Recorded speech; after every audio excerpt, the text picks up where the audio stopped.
Conflicto armado interno de Guatemala.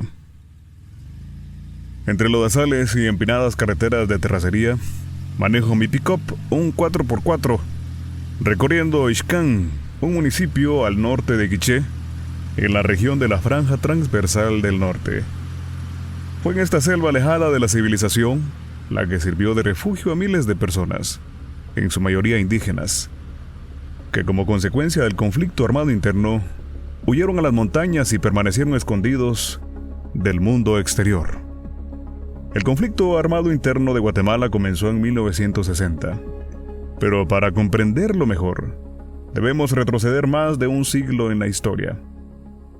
Tras la firma del Acta de Independencia en 1821, Guatemala pasó a formar parte de lo que se conocía en ese entonces o en ese tiempo como Federación Centroamericana, una región de países desligados de la corona española y formada por Guatemala, El Salvador, Honduras, Nicaragua y Costa Rica.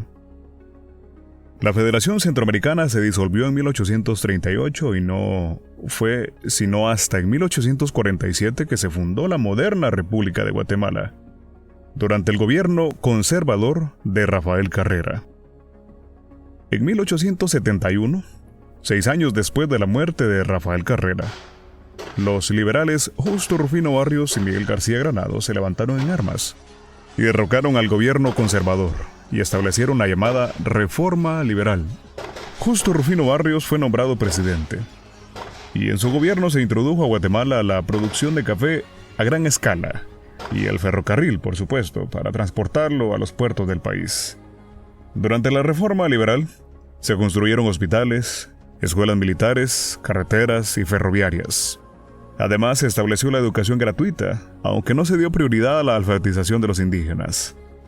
Justo Rufino Barrios despojó a los indígenas de sus tierras y las repartió entre los militares que le habían ayudado durante la Reforma Liberal. Incluso decretó una ley que obligaba a los indígenas a trabajar en las tierras que les habían quitado. Una nueva forma de explotación. Nuevamente los indígenas se vieron desfavorecidos con esta Reforma Liberal.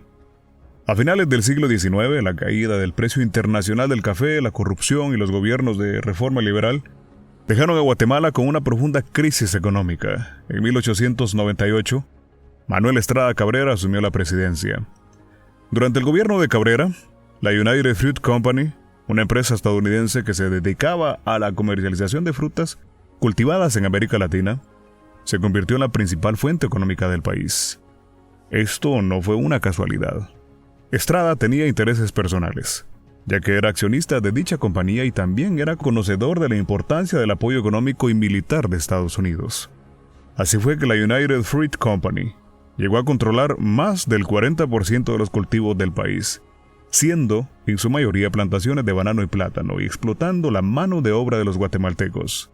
El gobierno de Cabrera fue derrocado en 1920. En 1931, Jorge Ubico se hizo de la presidencia y estableció un gobierno autoritario, reeligiéndose varias veces. Ubico mantuvo buenas relaciones con Estados Unidos y puede decirse que su administración se mantuvo gracias al monopolio bananero de la United Fruit Company. En 1944, Ubico abandonó el poder, debido a las manifestaciones que exigían su renuncia. Este movimiento es conocido como Revolución de 1944. De hecho, se celebra el 20 de octubre todos los años, el día de la Revolución. Un levantamiento popular donde participaron maestros, abogados, obreros, campesinos y estudiantes universitarios. Con la Revolución de 1944, por primera vez Guatemala eligió democráticamente al presidente Juan José Arévalo. Un gobierno que se distinguió por favorecer a los guatemaltecos de clase media, algo que no fue bien visto por las élites sociales. En 1950, también Jacobo Arbenz fue elegido de forma popular.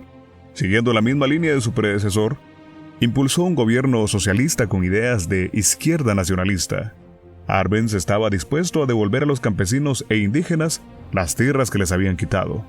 Promulgó un decreto para expropiar los terrenos ociosos de la United Fruit Company y repartirlos entre los trabajadores que no tenían tierras para cultivar. Esto no fue bien visto por Estados Unidos y acusaron a Arbenz de comunista. En 1954, la CIA y el gobierno norteamericano amenazaron a Jacobo Arbenz de invadir Guatemala y lo obligaron a renunciar y abandonar el país. Castillo Armas ocupó el poder anulando la mayoría de propuestas de los gobiernos revolucionarios y comenzó un período oscuro marcado por el conflicto armado interno. El conflicto armado interno de Guatemala se deriva de la Guerra Fría que se vivía entre el bloque capitalista, estaba liderado por Estados Unidos, y el bloque comunista, liderado por la Unión Soviética. Las razones de este conflicto fueron imperialistas, ideológicas y políticas, pues cada uno deseaba implantar su propio modelo de gobierno.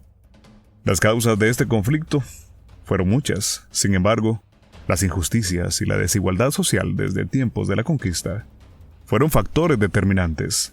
En 1960, inspirados por la Revolución Cubana, una parte del ejército se sublevó con el fin de derrocar al gobierno de Idígoras Fuentes por medio de las armas. El gobierno abrió muchos flancos de guerra y así comenzó la lucha guerrillera en Guatemala. La operación del gobierno contra las luchas populares aumentó y esto hizo que surgieran focos guerrilleros en casi todo el territorio nacional. En 1966, durante el gobierno de Méndez Montenegro, el ejército lanzó violentas campañas contra los insurgentes y comenzó un conflicto civil que causó miles de víctimas. El país se dividió en dos bandos. Las Fuerzas Armadas del Ejército de Guatemala, apoyadas por Estados Unidos, y la URNG, que significa en las siglas Unión Revolucionaria Nacional Guatemalteca. En la década de los 70, ante el avance de la guerrilla, el ejército guatemalteco tomó medidas drásticas para detenerla. Incrementó la opresión en los pueblos indígenas y la población urbana, que supuestamente estaba vinculada con la guerrilla. Ambos grupos, tanto el ejército como la guerrilla, utilizaron tácticas militares para infundir miedo a la población. Torturas, secuestro, sabotaje, violaciones en masa, desapariciones forzadas, atentados terroristas. En 1982, Ríos Montt lidera un golpe de Estado y asume la presidencia. Su gobierno se caracteriza por ser uno de los más duros para combatir la guerrilla. La presencia militar se incrementó en los departamentos e implementó patrullas de autodefensa civil, que se abrevia PAC. Durante todo este periodo también se cometieron graves abusos contra las diferentes etnias mayas y los derechos humanos. Comunidades enteras de los pueblos Quiché, Ixil, Quechí y Man fueron arrasadas. Como consecuencia del conflicto armado interno, murieron más de 200,000 personas. Otras 45,000 fueron desaparecidas y cerca de 100,000 desplazadas. Después de 36 años de guerra civil, en 1996 el gobierno y la URNG proclamaron el alto al fuego y en diciembre del mismo año se firma el acuerdo de paz firme y duradera para alcanzar soluciones pacíficas a los problemas de la guerra civil. Aunque el conflicto armado interno finalizó, las secuelas siguieron latentes. La división de la sociedad, el miedo a exigir justicia y a manifestarse, la cultura de violencia y la incredibilidad en el sistema. Son huellas de la guerra que quedaron marcadas y siguen presentes hasta nuestros días.